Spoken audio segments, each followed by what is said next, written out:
Kalau olahraga mah emang udah dari dulu rajin. Tapi kalau recently memang tetap fokus di functional training, tetap fokus di pilates. Sekarang tambah agak sedikit lebih rajin larinya supaya cardiovascular health-nya juga tetap terjaga.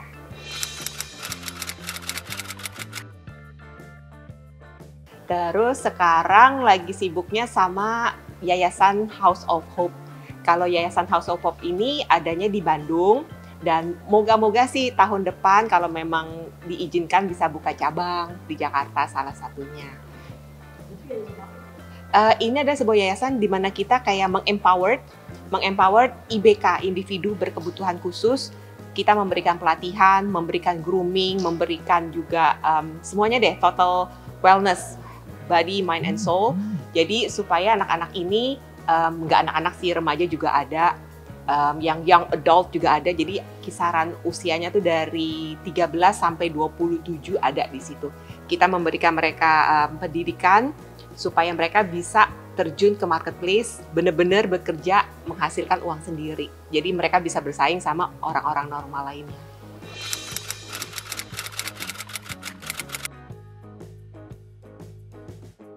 Iya, basically sih anak-anak yang masuk ke situ akan dites dulu.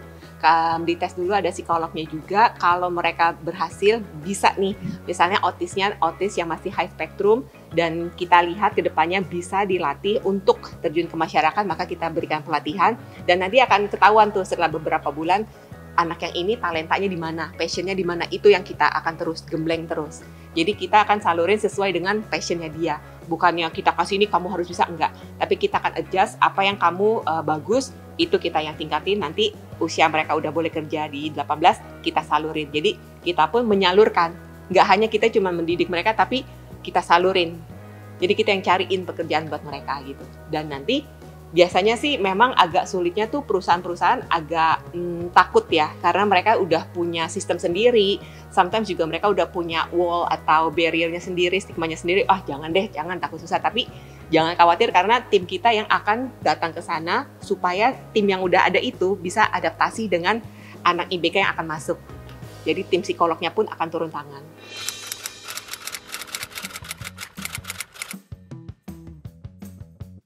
Iya. Kenapa? Karena ini balik lagi ke passion aku sih, karena memang edukasi background aku kan di psychology sama di masternya early childhood education for kids with special needs. Jadi memang itu udah passion yang aku tunda selama masih menikah kemarin. Memang aku fokus jadi full time mom, full time housewife. Jadi ini balik lagi ke passion yang di masa lalu tertunda.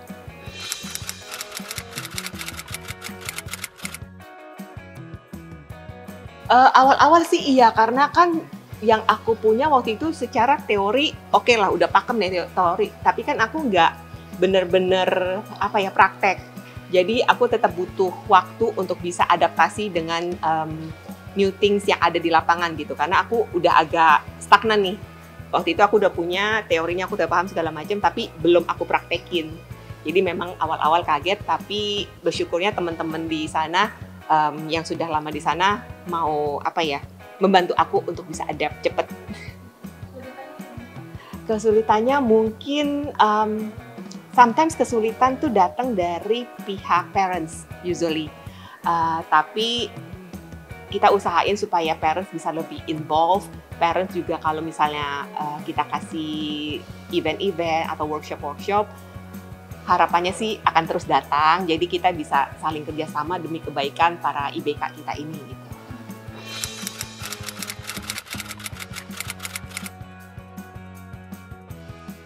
Teman-teman artis enggak sih, belum. Tapi kalau memang teman-teman artis ada yang punya hati untuk membantu, mensupport supaya para IBK ini bisa maju, bisa mandiri, let's go, let's do something.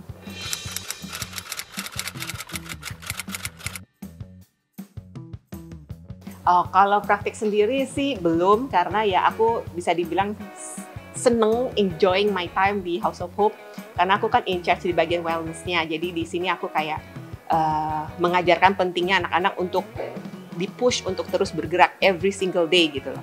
Karena banyak banget anak-anak IBK ini usually nggak didorong, nggak dilihat penting untuk dia bergerak. Padahal kita aja orang normal perlu gerak, perlu sehat. Apalagi anak-anak ini. karena secara motorik juga mereka agak terbatas, jadi perlu kita utamain geraknya mereka ini supaya metabolisme mereka bagus, peredaran darahnya bagus, mereka punya oksigen juga bagus, jadi pada saat kerja juga nggak moody, nggak cepet capek, dan lebih bisa konsentrasi, fokus. Jadi tetap wellness ini penting banget. Jadi makanya aku in charge di situ.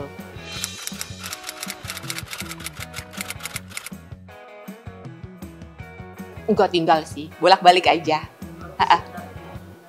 Healing, dan juga kebetulan sometimes ada ngajar kelas, ngajar talk show juga, sharing about motivational, about mental health, kayak gitu-gitu, empowerment.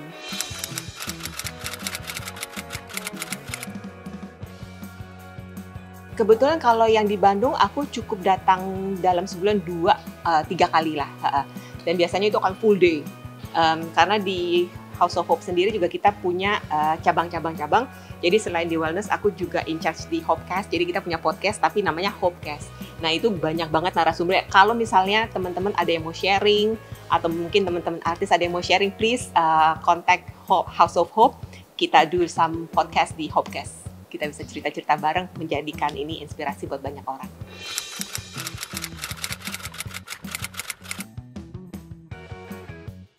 Oke, tipsnya bahwa kita harus cari tahu dulu kenapa kita mau kenapa kita mau this kind of lifestyle. Jadi biasanya kamu harus deep kenapanya, dan kamu fokus sama kenapanya kamu. Kayak kalau aku dulu sih, aku pinginnya supaya pas zaman aku tua nanti, aku tuh nggak yang harus didorong-dorong pakai kursi roda, nggak harus pakai tongkat, aku masih bisa trekking, masih bisa jalan-jalan kemanapun aku mau, nggak nyulitin orang lain, nggak bikin susah orang lain. Nah, terus aku juga masih pengen melihat dunia lah sampai aku tua nanti gitu, travel.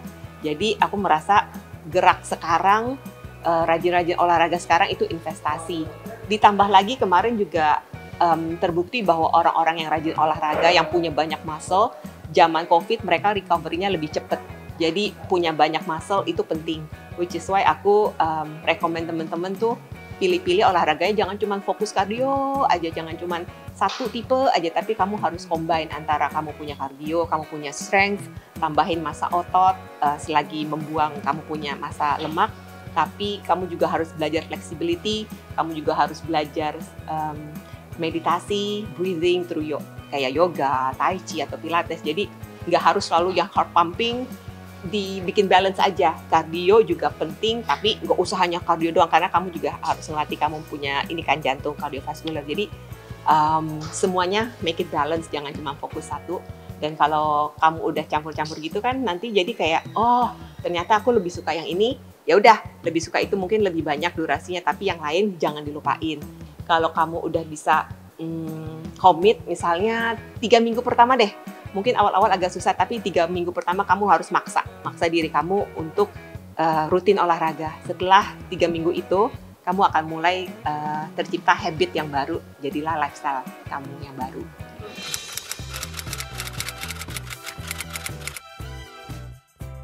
Oh ya, meditasi itu udah lama sih aku meditasi tiap pagi. Itu pasti tiap pagi begitu melek, aku cuma minum air putih and then go to my rooftop and then meditasi mungkin setengah jam, 45 menit tergantung mood. Jadi itu penting banget bagi aku karena kayak bensin kamu during the whole day, kamu harus cari dulu Tuhan.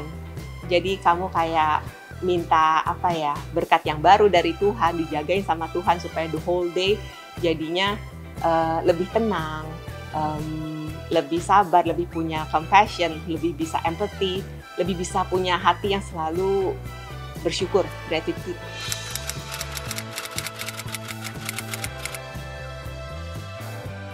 Iya. Jadi sometimes kalau memang aku agak, namanya manusia kadang masih ada rasa sebelnya lah ya, kalau ada mendengar sesuatu, ngoceh-ngocehnya ke Tuhan aja, ngadu-ngadu ke Tuhan aja gitu, terus jadi tenang lagi. Nanti Tuhan akan bilang, udah kamu tenang aja, I'll take care of this, I'll fight for you, you just hang in there, sabar, semuanya pasti baik-baik aja, aku di pihak kamu, gitu-gitu. Jadinya kan tenang lagi. Jadi aku selalu bilang sama teman-teman bahwa nggak penting tuh kamu mencari validasi dari orang lain, nggak penting kamu defense yourself. Enggak, aku sebenarnya kayak gini, nggak penting, buat apa juga. Yang penting kamu dapat validasi dari Tuhan aja. Kalau kamu hidupnya bener, baik, ngelakuin apa yang dia mau, dapat validasi dia, udah hidup mewah.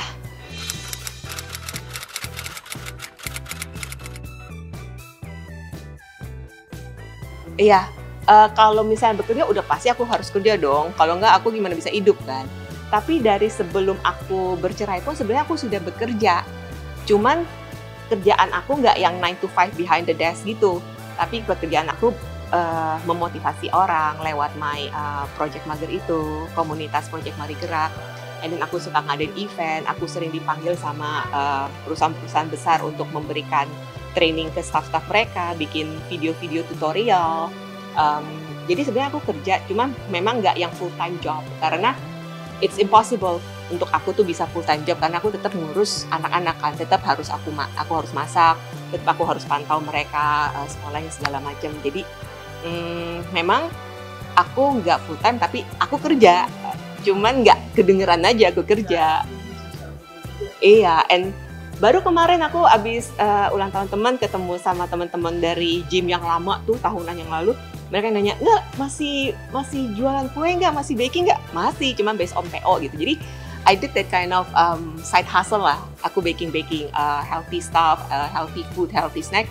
Dan teman-teman gym tahu banget aku berjualan makanan sehat gitu loh.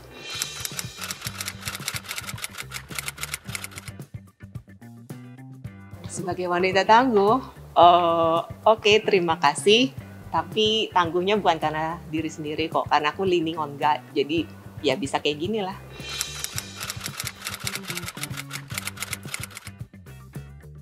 Aku rasa it's all about mindset ya. Jadi namanya hidup pasti challenge ada. Kalaupun dikasih challenge, gak mungkin yang lebih dari yang kita mampu. Aku percaya itu. Tuhan pasti gak kasih kita percobaan yang lebih dari yang kita mampu. Jadi nggak mungkin kita dikasih pencobaan yang kita nggak kuat. Jadi Tuhan pasti bantuin. Cuman in a way aku ngeliatnya kayak dia ngetes nih, Inge mau minta bantuan ke aku nggak? Sombong pakai kekuatan sendiri apa enggak nih? Jadi nggak apa-apa. Kita harus. Kalau aku sih tetap yakin bahwa mau seberat apapun Tuhan akan ada selama kita minta, selama kita leaning on Him, pasti dibantuin. Dan bantuannya juga sometimes dari orang-orang sekitar, dari teman-teman sekitar. Because sometimes I believe ada yang istilahnya tuh angels in human form. So orang-orang baik sebenarnya banyak. Cuman ya, again kita harus punya good intuition ya. Harus bisa milih-milih, taruh diri kita di circle yang mana, di persahabatan, pertemanan yang mana. Because kalau kita salah-salah berteman, bukannya malah semakin membaik, bukannya kita pada saat susah ditarik, dibantuin, malah jadi makin merosok, menyerusup gitu. Jadi kita harus punya intuisi juga, lihat-lihat temennya yang baik yang mana, dan minta sih sama Tuhan kelilingin aku sama teman-teman yang baik, yang positif, and let me vibrate in high frequency, and then semua yang negatif kamu yang bikin mental, kamu cabut-cabutin, dan it happens. Jadi kemauan ya, willpower, atau orang-orang mungkin suka bilang law of attraction atau afirmasi atau manifestasi, that's real. Itu berguna dan memang benar-benar ada bukan fakta benar-benar terjadi lah kalau kamu rajin afirmasi, rajin manifestasi, dan fokus menjadi good human being aja.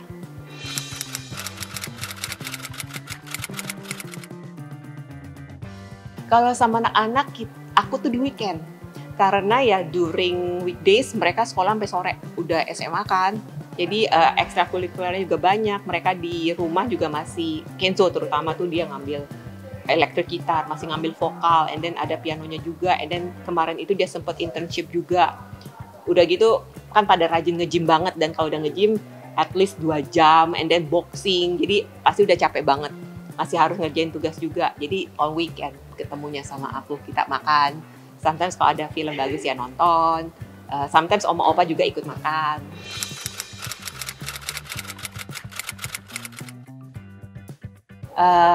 Aku akan sering-sering nanya gitu, gimana kabarnya, lagi deket sama siapa nih, ada cewek yang ini enggak gitu, yang kamu suka, yang ada cewek cakep baru enggak gitu-gitu kan. Jadi mereka pasti cerita. apa ya, ya itu kita harus memperlakukan mereka kayak sama temen aja, jangan ada barrier I'm your mom dan harus strict gitu, jangan, nanti mereka nggak mau cerita. Justru mereka tuh udah nggak ada batasan lagi sih, semuanya juga dia ceritain sama teman-temannya tuh begini, begitu, begini, cerita. Bener, putus nyambung, putus nyambung, putus nyambung, dan akhirnya kemarin Januari deh bener-bener putusnya. Heeh.